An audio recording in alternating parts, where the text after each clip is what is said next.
एक बार इमेजिन कर, अगर मैं तुझे कहूं कि तेरी सारी लाइफ एक इल्यूजन है, तेरे माँ बाप, तेरा दर्द, तेरी खुशी सब एक डिजिटल सिमुलेशन का पार्ट है, क्या तू मानेगा? और अगर तू मान भी लिए तो भगवान कहाँ गया? क्या भगवान ने ये सिमुलेशन बनाई या भगवान खुद एक कोड है? आज के 15 मिनट मैं तुझे ऐसी जर्नी पे लेके जाने वाला हूं, जहाँ तेरा फेथ, तेरा लॉजिक और तेरा समझ सब टच होने वाली। ये इसके बाद या तो तू भगवान पे पूरा बिलीव करेगा या सब चीजों पर डाउट।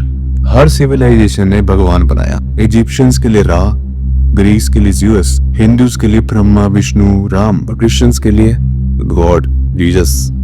सब कह रहे थे एक ही बात कि समवन मेड अस। पर तूने कभी सोचा है कि उस भगवान को किसने बनाया जो सब कुछ बनाता है? तू मान ना मान, बट इंसानों ने हर टाइम हर एक चीज को डिवाइन दर्जा दिया। बिजली समझ नहीं आई तो इंद्रदेव, और दर्द समझ नहीं आया, पेन समझ नहीं आई या फिर कोई बीमारी समझ नहीं आई तो कर्स। पर जैसे जैसे साइंस बढ़ती गई, भगवान छोटे हो, जो पहले एक्ट ऑफ गॉड था वो एक्ट ऑफ फिजिक्स बन गया। साइंस कहता है यूनिवर्स एक सिंगल एक्सप्लोजन से बना, इसको हम बिग बैंग भी कहते हैं। 13.8 बिलियन साल पहले यहाँ कुछ नहीं था, बस सिंगुलैरिटी थी, एक पॉइंट जिसमें इनफाइनाइट एनर्जी थी। फिर एक ब्लिंक में स्पेस, टाइम, मैटर सब बन गया। लेकिन फिर भी वही सवाल कि इस सिंगुलैरिटी को अवेक किसने करा? अगर सब कुछ साइंस के हिसाब से कॉज एंड इफेक्ट है तो बिग बैंग कॉज किसने करा? आइंस्टाइन के रिलेटिविटी थ्योरी के बाद भी क्वांटम फिजिक्स ने ना सबको हिला दिया। उनके हिसाब से क्वांटम लेवल पे बहुत चीजें बिना किसी चीज के एग्जिस्ट करती है। मतलब कोई क्रिएटर के बिना एक पार्टिकल कभी एग्जिस्ट करता है, कभी नहीं। It's like magic. मैजिक लगता है ना, बट सीरियसली इट्स मैथ। तो क्या भगवान एक मैथ है जो एक इंटेलिजेंट एल्गोरिथम है जो सब कुछ रन करता है, from galaxies to your heart beat, और इवन जो तुम्हारे आसपास मच्छर घूम रहे वो?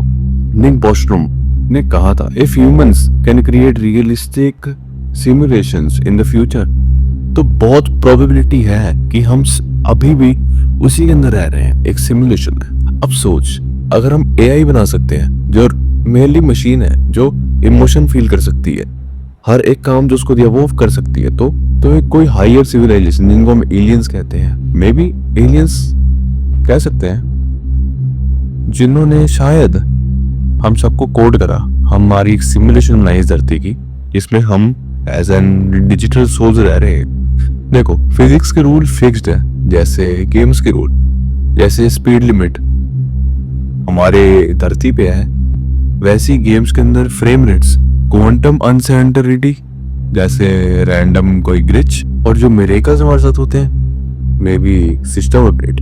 सो जब तू प्रेयर्स करता है और कोई चीज की सच्ची हो जाती है तो मे बी किसी प्रोग्रामर ने एक पैच रन करा है। बस साइंस जितना मर्जी आगे बढ़ जाए, पर साइंस सिर्फ यूनिवर्स समझ सकता है, कॉन्शियसनेस नहीं। तेरे अंदर ये मैं कौन हूँ, ये वाली फीलिंग कहाँ से आई? अगर ब्रेन सिर्फ केमिकल और सेल्स का एक कॉम्पोजिशन है तो ये लव, होप, हेट वाली फीलिंग आई कहाँ से? क्या कॉन्शियसनेस एक बायोलॉजिकल बाय प्रोडक्ट है? ये यूनिवर्स खुद एक कॉन्शियस है। वेद कहते हैं सर्वम खलिवद्दम ब्रह्मा, मैं शायद इसको अच्छा ही प्रोनाउंस कर रहा हूँ। दिस मीन्स सब कुछ ब्रह्मा है, यानी कि हर एक चीज डिवाइन है, हर एक एटम, हर एक चीज। और अगर ये बात सच है ना, तो भगवान कहीं बाहर वो मंदिर में नहीं, कहीं ऊपर बैठ के नहीं, तुम्हारे अंदर देख रहा है तुम्हें, तुम्हारे अंदर भगवान है। मे भी तुम एक छोटा यूनिवर्स हो और तुम्हारे अंदर के जो थॉट्स हैं वो तुम्हारे कोड्स है। इंसान को ना फेथ चाहिए, उसके बिना ना वो बिखर जाता है।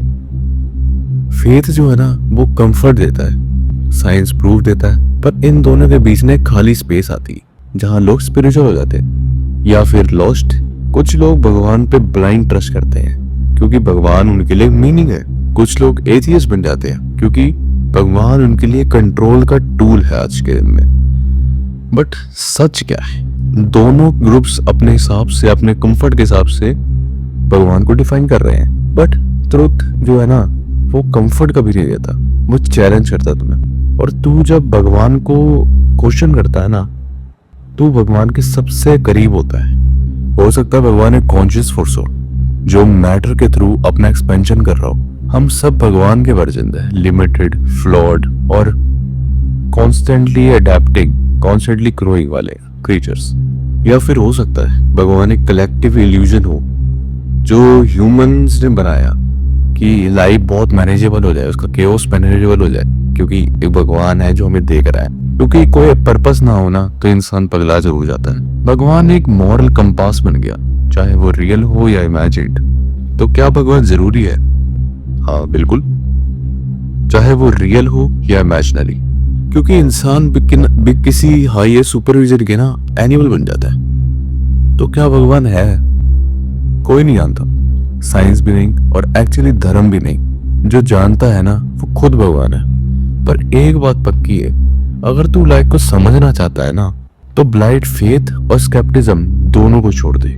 सवाल कर, डाउट कर और एक्सप्लोर कर, क्योंकि भगवान कोई प्रूफ नहीं है, भगवान एक प्रोसेस है। उस प्रोसेस का नाम है अंडरस्टैंडिंग। शायद भगवान कोई मूर्ति नहीं है, वो तेरी क्यूरियोसिटी है, वो वाय पूछने की हिम्मत है भगवान। और जब तू खुद के अंदर डाइव करता है, शायद वही एक टेम्पल है। तो नेक्स्ट टाइम जब भी तू प्रेयर करे या कहे किसी से कि भगवान सब देखता है, तो थोड़ा सोच लियो, क्या पता भगवान तेरे अंदर ही बैठा है और तू खुद अपना क्रिएटर है।